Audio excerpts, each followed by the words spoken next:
this is Dr. Anita with another diamond moment. As you know, diamonds are produced through time, heat, and pressure. What we do with the pressure and the tough times that we've been under determine the use and the value of those experiences, which we term as diamonds. I want us to continue moving forward in the topic that we've been talking about. We've been having some real tough conversations. We've been asking ourselves some difficult questions in order to move forward and to utilize the experiences that we've had to improve our lives rather than continuing in a manner maybe that we're not happy with. The last time that we were together, I talked to you about an experience that I had in which I was asking a question to a particular age group of people on another platform, on Wisdom. And I got back some responses that were multi-generational, not just from people who were among that age group that I was addressing. And the things that they said were very eye-opening as I began to look at it. Just a simple phrase, a term, age is just a number, and what that brought out in those who heard.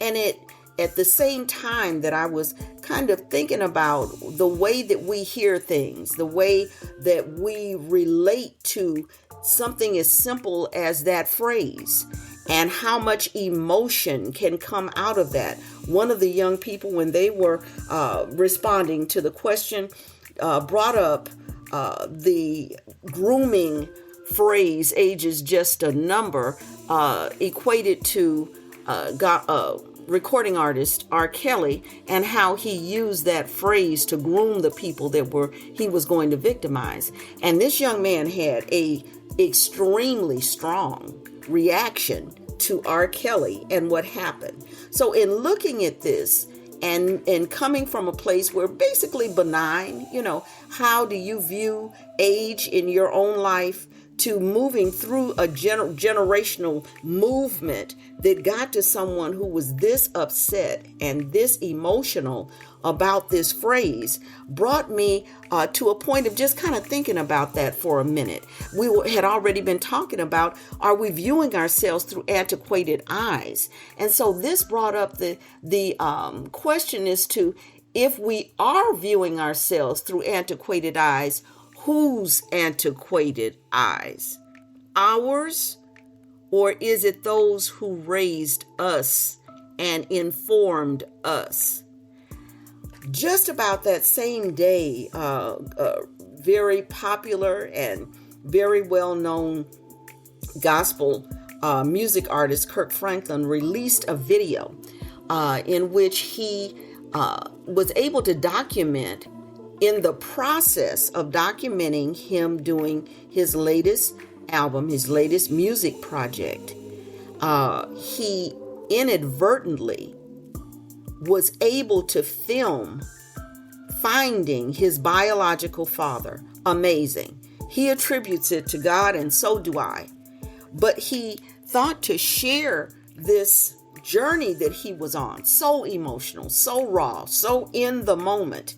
And it brought out so many of these intergenerational interactions, the complexities of the generations and how they affected each other, until it made me go back and review again, how we relate to one another, how our very being can be affected, the trauma that we are subject to because of the way that we're raised, and how we view ourselves from that point forward can very much be attributed to those who raised us, and then how we raise our children.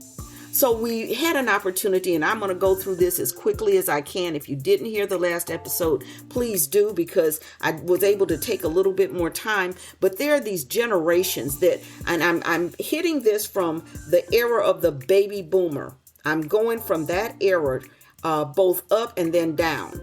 But the lost generation, 1880 to 1900, these people were exposed to stuff like the gunfight at the OK Corral. That was the big thing. That was the news going forth at that time. The Spanish-American War. They also were involved in that time of Reconstruction immediately following slavery and in 1865 and freeing the slaves. This was that generation, that next generation to come.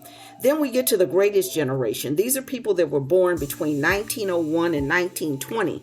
These are the people who experienced the Great Depression, World War II. So they would be the ones that are very money conscious, very understand what it is. World War One. And they understand what it is to enter into a time of war and those horrific losses that can take place during that time. We move from there to the silent generation. For baby boomers, the lost generation could be their great grandparents. The greatest generation could be their parents, as well as the silent generation, 1925 to 45. These are the people that really did go through World War II. Then following that, the Korean War. They were very much on those picket lines and marching during the Civil Rights era, or they had begun to speak out against the injustices in the society, is specifically in the United States. Then we get to the baby boomers, that kind of pivotal point where 1946 to 1964, these people were familiar with the threat of war and drop drills. They were protesting the Vietnam War, where many of their friends had been drafted and were called into war, whether they wanted to go or not. Things like peace signs and expressions, make love, not war. Black pride had entered in, where people were no longer going to have the attributes of beauty exclude them. That it was that black pride and being black and beautiful became a thing. And then those concerts like Woodstock that were totally unchaperoned and all of the things that took place, those were experiences of the baby boomers that caused them to be different from the generations before, and also to inform the generations after. We get to Generation X, Gen Xers. They were born 1965 to 79.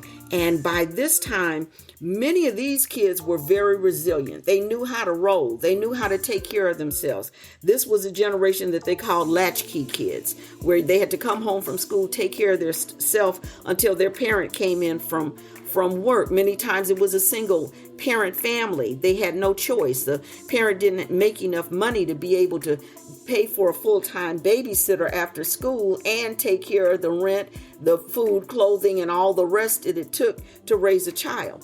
They came about in that time with gas shortages. And I know that where I was living, it was odd and even. And if your car's license plate was odd, you got gas on one day. And if it was even, you got gas on the other day. And how long those lines were.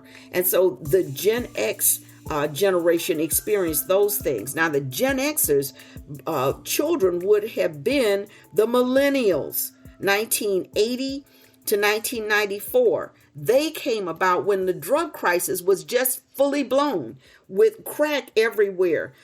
Scientific advancements like Voyager 1, which had reached Saturn. It was almost commonplace that people were being assassinated. And with the baby boomers, it was the Kennedys, it was Martin Luther King, Malcolm X, and we get to the millennials, and John Lennon is assassinated. Just coming home, walking home, and someone kills him. HIV/AIDS epidemic has started. A lot of uncertainty about HIV/AIDS. Then many millennials are those who are the parents of Generation Z, 1995 to 2012, with things like the O.J. Simpson trial, Katrina, a flood that flooded out an entire area of a city. And the response to that came into view. This is a generation that dealt with active shooter drills. And then we go to Generation Alpha, 2013 to 20, it will go into 2025. And this is when things like the Boston Marathon bombing occurred. You go to a sporting event and then people are blown to smithereens. Nelson Mandela, who had been imprisoned fighting to end apartheid in South Africa, gains his presidency, but he dies at this time. And then horrific pandemics like Ebola and COVID enter in. So I'm saying all of that to say that when we look at our lives, when we look at the way that we view ourselves, when we're able to look at how we are limited, how we are traumatized, and how we can recover from the way that we were raised because of the generational influences of the people who raised us. I want to go quickly into Kirk Franklin's story. He talks about the woman who raised him. He was 4 years old. He said he remembers she was in her 60s at that time. So we're probably looking at someone, if he was 4, she was at least in that silent generation. She probably was not in the greatest generation, that 1920s. But she would have definitely probably been in the silent generation. Why'd they call it the silent generation? Because they didn't tell people anything. Many baby boomers' parents were in that silent generation. They had been raised by people coming out who had been raised by people who were slaves. And they didn't talk about anything. Why? Because to talk could mean your life.